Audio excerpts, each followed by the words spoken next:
channel. If you are new, I'm ℊ𝕬𝕓𝕤 and I am the Eclectic Herbalist. If you are not, welcome. In today's video, I am just going to be doing my continuation of my Herbalism series. So, today's topic is how to choose a solvent. So let's get started. In order to choose the proper solvent, you do need to know what constituents you want to extract out of the herb and exactly what constituents are in which herbs and the like.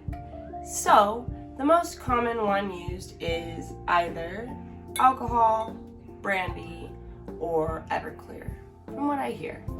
A lot of people can use glycerin as replacement for alcohol. They do extract almost exactly the same constituents, however, they're obviously parts that vary, but glycerin is something you'd want to use in place of alcohol if you are making the tincture for a child, or you yourself or someone the tincture is meant to be for is alcohol sensitive or does not necessarily like alcohol or doesn't drink alcohol. So, alcohol extracts alkaloids, sugars, volatile oils, and enzymes, resins, and vitamins and minerals. So, alcohol. You could also use brandy or Everclear, but you will want to use something that is either 80 to 100 proof. I have heard some people using 50 proof, but that is all up to you. It depends on the amount of alcohol you want in it. Anyways, on to our next one. Another solvent you can use is water.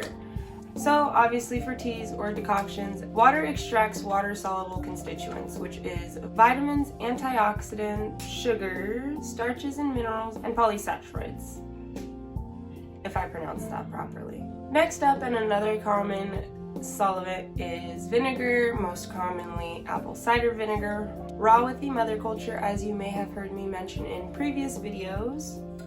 And what apple cider vinegar extracts is minerals and alkaloids. So I am sure it does extract a few more, but those were the two I was able to list from my current studies. I am not a teacher, I'm a student myself. And the last one we did already touch base on would be glycerin. Glycerin is also sweeter in taste. That's why, other than not having alcohol in it, children tend to be able to take it down a little bit easier.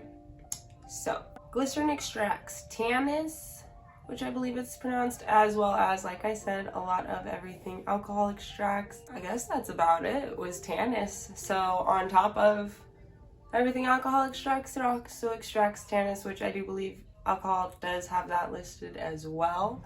If you're going to use glycerin, you do want to use a glycerin that is at least 55% or above. As of right now, as you may know, for some of you who are already following, for those that don't, I am currently taking courses in Herbal Academy to become an herbalist. I am only currently in the introductory course, so what I have is very limited. I'm sure the further I go into the other courses, the more I will add to what is listed here.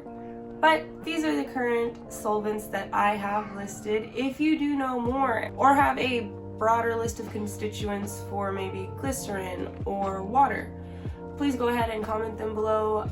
I still am learning, so it would help me out a bunch. But as always, it was a pleasure. I appreciate you guys watching, and I will see you in my next video. Bye.